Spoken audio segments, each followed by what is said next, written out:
Pernah nggak kalian disakiti sampai rasanya nyawa pun mau hilang? Dikhianati oleh orang yang dulu kalian percayai sepenuhnya. Disisihkan, diremehkan, lalu ditinggalkan, seolah kalian tak berarti apa-apa. Itu yang aku rasakan. Sampai akhirnya aku sembuh. Tapi sembuhku bukan karena cinta. Aku sembuh karena dendam yang menuntut keadilan. Sebelum lanjut ke kisahku, tulis di kolom komentar ya.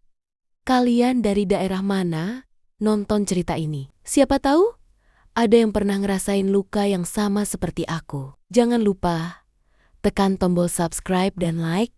Semoga yang nonton cerita ini selalu diberi kesehatan, kekuatan, dan dijauhkan dari orang-orang yang berkhianat. Namaku Rani. Dulu aku pikir cinta bisa menyembuhkan segalanya. Tapi ternyata cinta juga bisa jadi racun paling mematikan. Setelah bertahan-tahan menikah, hidupku berubah jadi neraka tanpa api. Suamiku, orang yang dulu paling aku percayai, malah menjelma jadi sosok asing yang bahkan tak lagi menatap mataku seperti dulu. Awalnya, aku pura-pura tak tahu. Aku masih tersenyum, masih memasak, masih berusaha jadi istri yang sempurna. Tapi setiap malam, hatiku retak sedikit demi sedikit. Ada aroma parfum asing di bajunya. Ada pesan singkat yang disembunyikan dengan cepat. Dan setiap kali aku bertanya, jawabannya selalu sama. Dingin, menusuk. Kamu terlalu curiga, Ron. Capek hari itu aku jatuh. Tubuhku lemah, demam tinggi, stres berat. Dokter bilang, aku terlalu banyak pikiran. Aku tahu sebabnya. Bukan karena tubuhku yang lemah, tapi karena hatiku yang hancur. Di rumah sakit, aku terbaring berhari-hari. Kadang aku menangis tanpa suara, menatap lengget-lengget putih yang terasa lebih dingin dari hatiku sendiri. Aku dengar kabar kalau suamiku malah sibuk menemani perempuan itu, wanita muda yang dulu aku bantu kerja di toko keluarga kami. Lucu, ya, yang aku bantu justru yang menikamku dari belakang. Saat aku sadar, tak ada satupun yang benar-benar peduli. Semua orang diam, seolah aku memang pantas ditinggalkan. Hingga satu malam, aku menatap wajahku di cermin rumah sakit. Pucat, lemah, dan nyaris tak kukenal. Di titik itu, aku sadar kalau aku terus seperti ini, aku benar-benar akan mati. Bukan karena penyakit, tapi karena kehilangan harga diri. Malam itu, aku berjanji pada diriku sendiri. Aku akan sembuh, tapi bukan untuk memaafkan. Aku akan sembuh untuk berdiri, untuk membuat mereka tahu. Aku bukan wanita lemah yang bisa diinjak kapanpun mereka mau. Sejak hari itu, aku mulai menata napas, menegakkan bahu, dan menyiapkan hati. Aku belajar tersenyum tanpa rasa. Aku sembuh, tapi aku tahu versi diriku yang lama sudah mati. Yang tersisa sekarang adalah aku yang baru, dingin, tajam, dan siap membalas dengan cara yang paling tenang. Sebelum semua ini terjadi, hidupku begitu sederhana, tapi penuh cinta. Aku dan suamiku, Arga, menikah setelah 5 tahun pacaran. Ia pria yang dulu begitu hangat, perhatian, dan selalu memujiku atas hal kecil. Aku masih ingat setiap pagi ia membangunkanku dengan segelas kopi dan senyum lelah tapi tulus. Kami berdua membangun toko kecil di kota Wonogiri, tempat kami mulai dari nol. Berdiri berdua, menantang hidup. Semua orang bilang, kami pasangan yang kuat, dan aku percaya itu. Sampai perlahan, cinta yang ku kenal mulai memudar tanpa alasan yang jelas. Awalnya hanya hal kecil. Ia sering pulang terlambat, sering lupa makan malam bersama, dan lebih sering sibuk dengan ponselnya. Aku mencoba pengertian. Aku pikir dia hanya lelah, tapi hatiku selalu punya firasat, dan firasat seorang istri jarang salah. Suatu hari, aku datang diam-diam ke toko saat jam istirahat. Kupikir aku akan menemukan suamiku sedang bekerja. Tapi yang kutemukan justru sesuatu yang menggores hatiku lebih dalam dari pisau. Ada tawa perempuan. Suamiku duduk di meja belakang, menatap gadis itu dengan cara yang sudah lama tak ia berikan padaku. Perempuan itu adalah Risa, pegawai baru yang aku sendiri rekrut beberapa bulan lalu. Aku berdiri di balik pintu kaca, menatap mereka. Risa memegangi tangannya, pura-pura malu. Arga tersenyum, matanya berbinar. Saat itu, kakiku lemas. Dunia seolah berhenti berputar. Aku pulang tanpa bicara. Di rumah, aku hanya duduk lama di kursi ruang tamu, menatap kosong. Air mataku menetes tanpa suara. Aku ingin marah, tapi aku terlalu hancur untuk berteriak. Beberapa hari kemudian, aku mencoba bicara baik-baik, tapi Arga malah membalikkan keadaan. Ia bilang, aku terlalu curiga, terlalu mengekang, terlalu sibuk dengan perasaanku sendiri. Lucu. Padahal aku cuma ingin mempertahankan rumah tangga yang kami bangun bersama. Sejak hari itu, aku kehilangan sosok suamiku. Ia masih di rumah, tapi rasanya seperti hidup dengan orang asing. Tak ada lagi tawa, tak ada pelukan, tak ada doa bersama sebelum tidur. Yang tersisa hanya kesunyian, dingin, dan kebohongan yang semakin menebal. Sampai akhirnya, aku tahu, bukan hanya hatiku yang diselingkuhi, tapi juga kepercayaanku. Dan yang paling menyakitkan, bukan karena dia jatuh cinta pada orang lain, tapi karena dia tak lagi peduli, meski melihat aku perlahan hancur di hadapannya. Malam-malam berikutnya, aku lalui dengan air mata. Aku masih berdoa, berharap semuanya berubah. Tapi justru sebaliknya, Arga makin jauh, dan Risa makin berani. Aku tak tahu harus berbuat apa, selain diam dan bertahan. Karena waktu itu, aku masih percaya, mungkin cinta yang besar bisa menyembuhkan segalanya. Tapi nyatanya, cinta juga bisa membunuh, perlahan, tanpa darah. Hari itu, aku masih ingat jelas. Tanggal dan jamnya terpatri di kepalaku, seperti luka yang tak pernah sembuh. Sore itu, aku memberanikan diri datang ke toko tanpa memberi kabar. Aku ingin mengejutkan Arga, membawa makanan kesukaannya, rawon buatan tanganku sendiri, yang dulu selalu ia puji di setiap suapan. Tapi ternyata, akulah yang dibuat terkejut. Pintu toko tak terkunci. Lampu ruangan belakang menyala redup. Langkahku pelan, tapi dada ini berdebar keras. Suara tawa itu lagi, suara Risa, dan diikuti suara berat Arga yang begitu akrab di telingaku. Aku berhenti di depan pintu kaca yang separuh tertutup tirai. Di sana, aku melihat pemandangan yang tak akan pernah bisa aku lupakan. Mereka berdua, terlalu dekat, terlalu nyaman. Tangan Arga menyentuh wajah Risa, lalu menunduk mencium keningnya. Sesuatu yang dulu hanya milikku. Aku menjatuhkan kotak makanan di lantai tanpa sadar. Rawon tumpah, kuahnya mengalir di lantai. Suara jatuhnya membuat mereka menoleh. Wajah Arga pucat. Risa menutup mulutnya, pura-pura kaget. Tapi aku tahu dari tatapannya, ia tidak menyesal. Aku tak berkata apa-apa. Tak sanggup, aku hanya mundur. Langkahku gemetar, napasku pendek. Arga memanggil, tapi aku tak ingin mendengar. Yang ku dengar hanya suara pecahan hatiku sendiri. Malam itu, aku menangis sampai tubuhku lemah. Aku muntah, demam tinggi, dan tubuhku seperti menolak hidup. Aku dirawat di rumah sakit, bukan karena penyakit fisik, tapi karena jiwaku runtuh. Saat aku terbaring di ranjang putih itu, banyak orang datang menengok, tapi bukan Arga. Ia sibuk, katanya. Aku tahu, sibuknya bukan karena pekerjaan. Setiap malam, aku mendengar kabar bahwa ia sering terlihat di kafe bersama Risa. Dunia seolah menertawakanku, perempuan bodoh yang berjuang sendirian untuk cinta yang sudah mati. Hari-hari berlalu, nafsu makan hilang, tubuh semakin kurus, mataku sembab setiap pagi. Sampai suatu malam, aku menatap lenggit-lengget dan berkata pelan pada diriku sendiri, kalau aku mati malam ini, mungkin mereka justru lega. Air mataku jatuh, tanpa bisa kutahan. Rasa sakit itu menyesakkan, tapi entah kenapa ada sesuatu yang berubah di dalam diriku. Mungkin aku memang tak pantas mati.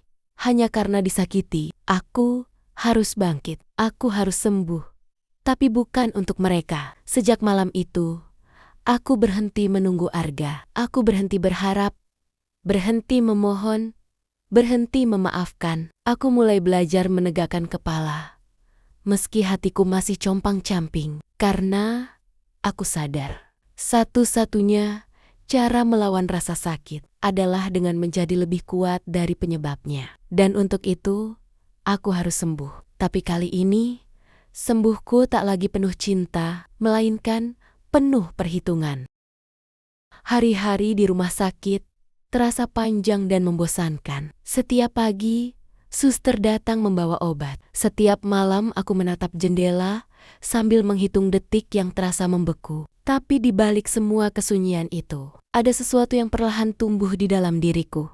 Bukan cinta, bukan harapan, melainkan tekad. Aku mulai sadar, tak ada yang akan menolongku selain diriku sendiri. Bahkan suamiku, orang yang dulu bersumpah untuk menjagaku, tak pernah datang menjenguk. Mungkin dia takut, atau mungkin dia tak peduli lagi. Apapun alasannya, aku tak ingin memikirkannya lagi. Suatu pagi, dokter berkata pelan, "Bu Rani, kondisi ibu mulai membaik. Tubuh ibu kuat, hanya butuh semangat untuk pulih."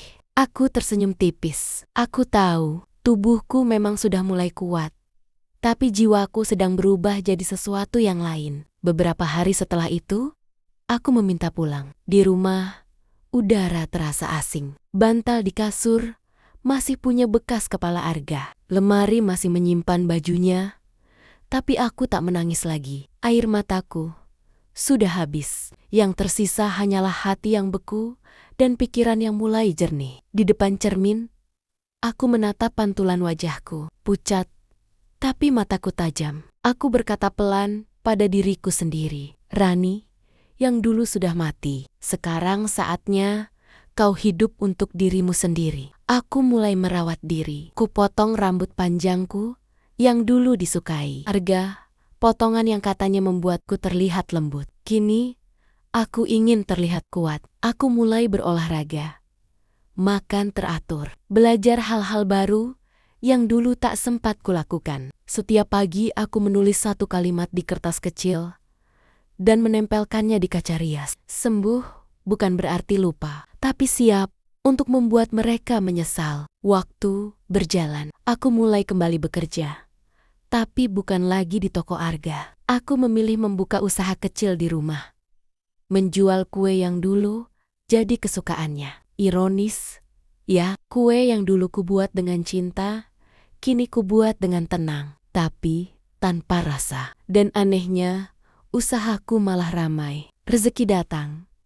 Mungkin karena aku tak lagi bergantung pada siapapun. Suatu sore, aku menerima pesan singkat dari nomor tak dikenal. "Bu Rani, boleh saya pesan kue untuk acara kantor?" Saat kubuka profil pengirimnya, darahku berdesir. Nama itu Risa. Aku terdiam beberapa saat, lalu tersenyum kecil. Mungkin ini bukan kebetulan. Mungkin semesta memang ingin mempertemukanku lagi dengan mereka. Bukan sebagai Rani yang lemah, tapi Rani yang sudah sembuh dan siap menunjukkan bahwa luka ini tidak membuatku kalah. Malam itu, untuk pertama kalinya setelah sekian lama, aku menyalakan lilin di meja makan. Bukan untuk Arga, bukan untuk kenangan, tapi untuk diriku sendiri sebagai tanda bahwa aku sudah bangkit. Dan mulai hari itu, permainan baru akan dimulai.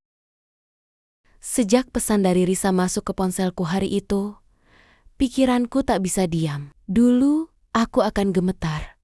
Mungkin menangis kalau mendengar namanya. Tapi kali ini, tidak. Aku hanya tersenyum. Senyum yang bahkan aku sendiri tak tahu apakah masih punya rasa manusiawi di dalamnya. Aku membaca pesannya berulang kali. Ia ingin memesan 150 kue untuk acara kantor tempatnya bekerja. Aku tahu, dari kabar yang beredar, Setelah menikung Arga, ia ikut mengelola toko bersamanya. Mereka tampak bahagia di permukaan, tapi aku juga tahu, di balik itu ada celah yang mulai terbuka, dan aku berniat memanfaatkannya. Baik, Mbak Risa, saya terima pesanannya.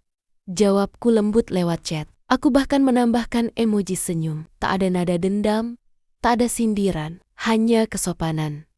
Tapi di balik itu, aku sedang menyiapkan langkah pertama. Selama beberapa minggu, aku mempelajari kehidupan mereka dari jauh. Lewat media sosial, lewat orang-orang sekitar, lewat kabar yang mengalir tanpa diminta. Ternyata benar, hubungan mereka tak seindah dulu. Arga sering marah-marah, Risa sering curhat ke teman. Bahkan sempat kabarnya mereka bertengkar di toko. Lucu, ya, yang dulu tega menghancurkan rumah tanggaku, kini rumahnya sendiri mulai retak. Aku mulai bergerak pelan. Kue pesanannya kubuat sebaik mungkin. Bahkan kuberi potongan kecil tambahan sebagai ucapan terima kasih.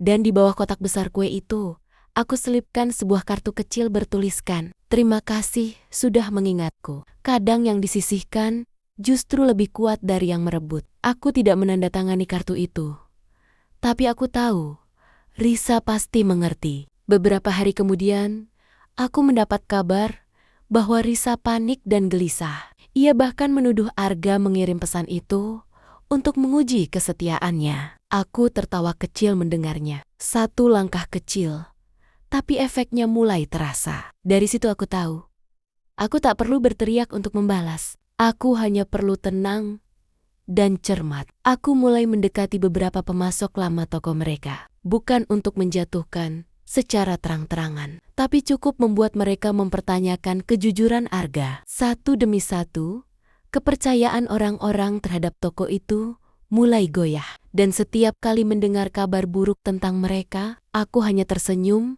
sambil menuang teh hangat di sore hari. Aku sembuh, tapi aku bukan wanita baik. Gumamku pelan di depan cermin. Aku hanya belajar menjadi mereka, tapi lebih halus, lebih tenang, dan lebih mematikan. Rencanaku sederhana. Biarkan mereka jatuh dengan tangan mereka sendiri. Aku hanya akan mengarahkan jalannya. Dan malam itu, ketika aku menatap langit dari teras rumah, angin berhembus lembut. Untuk pertama kalinya, aku merasa damai. Bukan karena aku bahagia, tapi karena aku akhirnya bisa berdiri tanpa rasa takut. Balas dendamku baru dimulai. Perlahan, senyap, tapi pasti. Dulu, aku hidup di bawah bayang-bayang mereka. Tapi, sekarang, dunia seolah berputar. Mereka yang dulu berdiri di atas, perlahan, mulai kehilangan pijakan.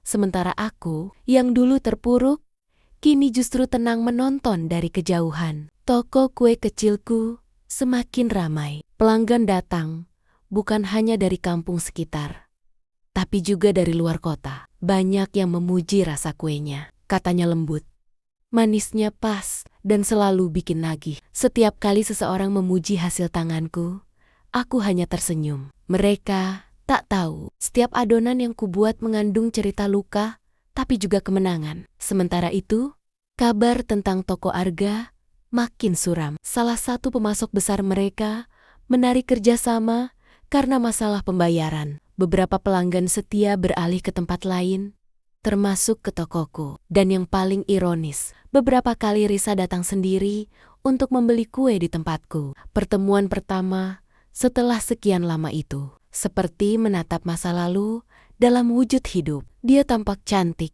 tapi lelah. Wajahnya tak secerah dulu. Matanya tampak cemas. Saat melihatku, dia terjiong sejenak. Mungkin tak menyangka aku masih bisa tersenyum setenang itu. Mbak Rani, katanya canggung. Aku menatapnya lembut. Halo Risa, lama gak ketemu. Gimana kabar?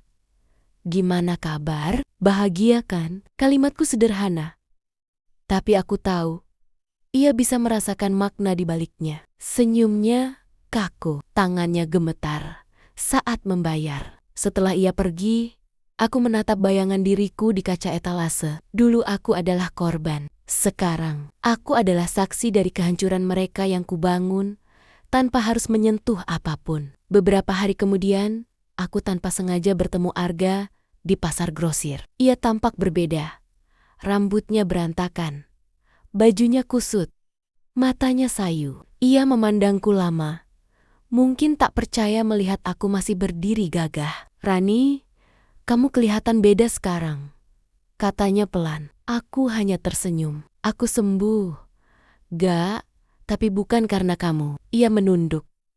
Tak mampu menatapku lebih lama. Sejak pertemuan itu, kabar tentang mereka makin cepat menyebar. Orang-orang mulai bergosip, membicarakan tentang hubungan mereka yang tak seharmonis dulu. Ada yang bilang, Risa sering menangis di toko. Ada juga yang bilang, Arga mulai jarang pulang. Dan aku hanya mendengarkan semua itu dengan tenang, seolah tak peduli.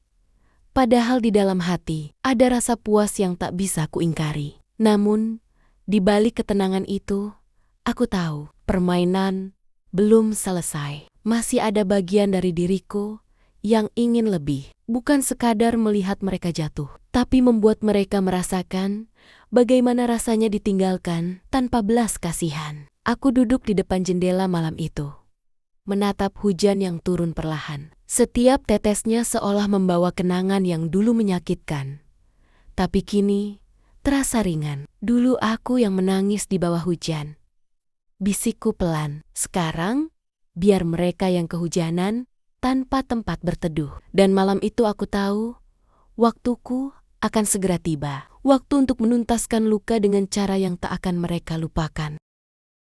Balas dendam bukan tentang siapa yang paling cepat membalas, tapi tentang siapa yang paling sabar menunggu waktu yang tepat. Dan aku sudah menunggu cukup lama. Hari-hariku kini tak lagi diisi air mata, tapi rencana. Setiap langkah yang kuambil, kupikirkan matang. Karena aku tidak ingin kotor oleh amarah. Aku ingin mereka hancur, tapi terlihat seolah itu karena pilihan mereka sendiri. Semuanya dimulai dari kepercayaan. Risa masih sering memesan kue dariku, seolah berusaha menjaga hubungan baik. Mungkin ia ingin terlihat dewasa, atau mungkin takut aku masih menyimpan dendam. Aku menanggapinya ramah, bahkan menawarkan bantuan saat ia bercerita toko mereka mulai sepi. Dalam hatiku, aku tertawa. Yang dulu mencuri suami orang, sekarang meminta bantuan dari orang yang disakitinya. Kalau kamu butuh bahan kue atau pemasok baru, aku kenal beberapa orang, kataku lembut. Risa tersenyum lega. Wah, makasih banget Mbak. Aku beneran lagi butuh. Dan dari situlah aku mulai menanam benih permainan ini. Aku memperkenalkan Risa pada pemasok yang dulu pernah mereka kecewakan. Orang yang punya dendam pribadi terhadap Arga. Aku tahu apa yang akan terjadi, tapi aku pura-pura tak tahu apa-apa. Dalam beberapa minggu, bahan-bahan toko mereka mulai bermasalah. Pesanan terlambat, kualitas menurun, dan pelanggan marah. Risa panik, Arga emosi. Mereka bertengkar di depan karyawan. Dan di saat semuanya kacau, aku datang dengan wajah penuh simpati. Gak, aku dengar toko kamu lagi banyak masalah. Kalau butuh bantuan, bilang aja ya, kataku saat bertemu di pasar. Arga menatapku lama. Wajahnya menegang antara malu dan marah. Aku gak butuh bantuanmu, katanya dingin. Aku hanya tersenyum. Oh, aku cuma kasihan aja. Aku tahu gimana rasanya kehilangan segalanya. Kalimat itu membuatnya terdiam. Ia tahu maksudku. Semenjak itu, Arga sering diam-diam mengirim pesan. Awalnya hanya basi-basi. Lama-lama curhat soal usahanya, bahkan soal Risa. Aku tak menolak. Aku dengarkan semua. Seolah aku teman lama yang bijak. Padahal setiap kata yang ia ucapkan semakin membuka jalan untuk kehancurannya sendiri. Dari mulutnya aku tahu, Arga mulai menyesal meninggalkanku. Ia bilang Risa keras kepala, sering menuduh, dan tak bisa diajak kompromi. Dalam hati aku hanya berkata, itulah hasil pilihanmu. Suatu malam, aku sengaja mengirim pesan pendek kepadanya. Kadang, orang baru hanya terlihat lebih indah karena kita lupa bagaimana rasanya dicintai dengan tulus. Pesan itu seperti pancingan kecil. Dan benar saja, sejak malam itu, Arga mulai sering menghubungiku. Risa curiga mereka bertengkar lagi. Kali ini lebih hebat dari sebelumnya. Bahkan kabarnya, Risa sempat meninggalkan rumah. Aku duduk di teras rumahku malam itu, menikmati secangkir teh hangat sambil menatap bulan. Tak ada rasa bersalah, tak ada rasa puas berlebihan, hanya ketenangan yang aneh. Tenang, melihat keadilan berjalan, tanpa harus aku kotori dengan tangan sendiri. Dan sebentar lagi, mereka akan tahu rasanya menjadi aku. Waktu berjalan cepat, tapi kehancuran mereka berjalan lebih cepat lagi. Toko yang dulu jadi kebanggaan Arga, kini hanya tinggal nama. Papan kayunya lusuh, catnya mulai pudar, dan pelanggan satu persatu menghilang. Semua orang tahu reputasi mereka hancur, tapi tak ada yang tahu siapa yang menyalakan api kecil di baliknya. Arga kehilangan kepercayaan dari rekan bisnis, sementara Risa sibuk mempertahankan wajah bahagianya di depan orang-orang. Namun aku tahu, di balik senyum palsunya, hatinya penuh ketakutan. Beberapa kali aku melihatnya di pasar. Wajahnya pucat, langkahnya terburu-buru. Kadang ia menatapku dari kejauhan, lalu cepat-cepat memalingkan muka. Sampai suatu sore, ia datang ke rumahku. Risa berdiri di depan pintu dengan mata sembab dan rambut berantakan. "Boleh aku masuk, Mbak?" Suaranya serak. Aku menatapnya lama, lalu membuka pintu pelan. "Masuklah." Ia duduk di kursi ruang tamu, memegang gelas teh yang tak disentuh. Tangannya gemetar. Suaranya hampir tak terdengar. "Mbak, aku capek." Arga berubah. Dia sering marah, sering pergi, tanpa bilang. Aku nggak tahu harus gimana. Aku menatapnya tanpa ekspresi. Dulu, aku pernah berada di posisi itu.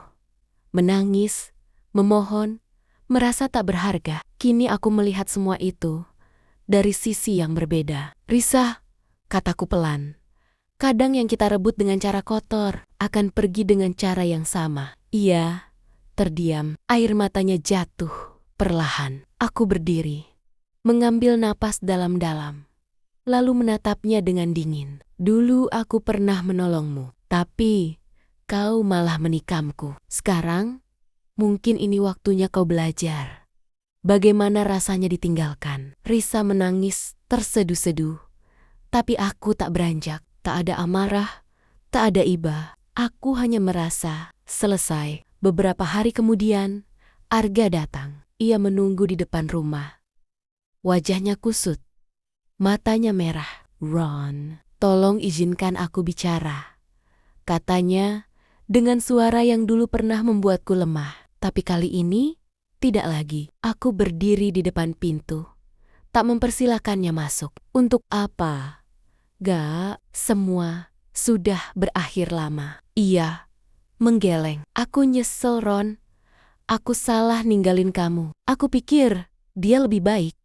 Tapi ternyata aku memotong kalimatnya dengan tenang. "Sudahlah, 1020, jangan buang waktu. Dulu aku juga minta penjelasan, tapi kamu memilih diam. Sekarang, aku yang diam." Ia tertunduk, suara tangisnya pelan, tapi aku tak lagi tergerak. Bagi dunia, mungkin aku tampak kejam, tapi hanya aku yang tahu. Ini bukan tentang balas dendam semata ini, tentang harga diri yang kupungut kembali dari reruntuhan. Arga akhirnya pergi, tanpa pamit, tanpa janji. Dan malam itu, aku berdiri di teras, menatap langit yang mulai gelap. Hujan turun perlahan, seperti menghapus sisa-sisa masa lalu dari halaman rumahku. Aku menutup mata, membiarkan dingin menyentuh wajahku. "Aku sudah sembuh," bisikku pelan. Dan sembuhku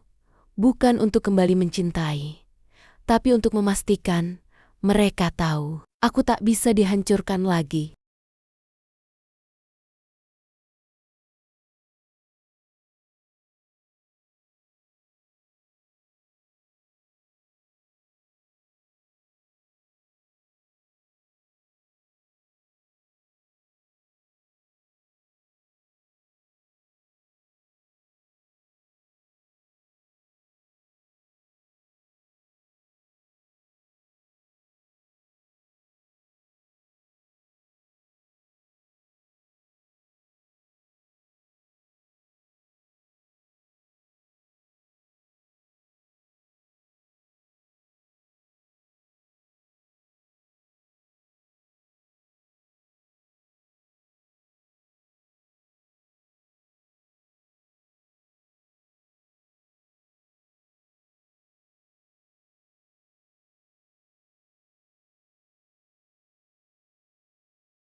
Hidup ini aneh.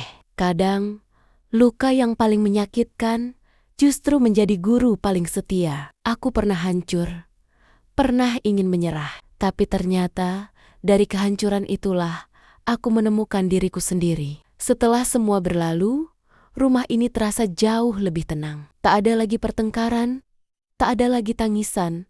Tengah malam, hanya ada suara angin yang berbisik lembut di sela-sela jendela tua. Aku mulai kembali bekerja.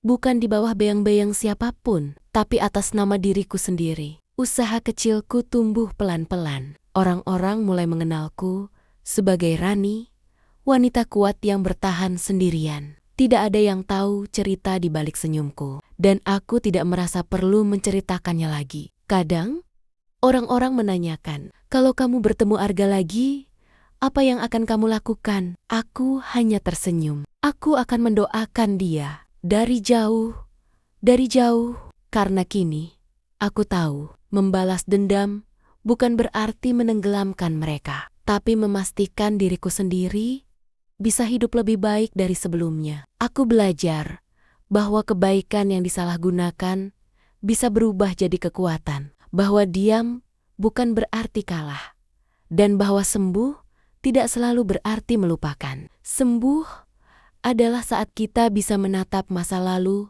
tanpa gemetar lagi. Dulu aku berpikir, menjadi wanita baik berarti harus selalu memaafkan. Sekarang aku tahu, menjadi wanita kuat berarti tahu kapan berhenti, kapan pergi, dan kapan menutup pintu selamanya. Malam itu, aku menyalakan lilin kecil di meja. Sinar oranye menari lembut, seperti simbol kehidupan baru yang lebih hangat, lebih tenang. Aku menatap bayanganku di kaca, bukan lagi sosok rapuh yang menangis karena dikhianati, tapi wanita yang berdiri tegak, dengan mata yang tak lagi takut menghadapi dunia. Aku tersenyum pada diriku sendiri. Aku sembuh, bisikku pelan, dan sembuhku bukan untuk membalas, tapi untuk memastikan tak ada yang bisa menghancurkanku lagi. Setiap luka memang meninggalkan bekas, tapi kini aku tak lagi menyembunyikannya. Karena setiap bekas itu adalah bukti bahwa aku pernah berjuang, pernah disakiti, tapi tetap memilih hidup. Dan jika suatu hari ada perempuan lain yang duduk di tempatku dulu, menangis karena disakiti, aku hanya ingin berkata satu hal, bangkitlah. Kamu bisa sembuh, tapi jangan jadi wanita yang sama. Jadilah versi terkuat dari dirimu sendiri. Aku memejamkan mata, merasakan kedamaian yang dulu tak pernah kutemukan. Dan untuk pertama kalinya, setelah sekian lama, aku benar-benar tenang.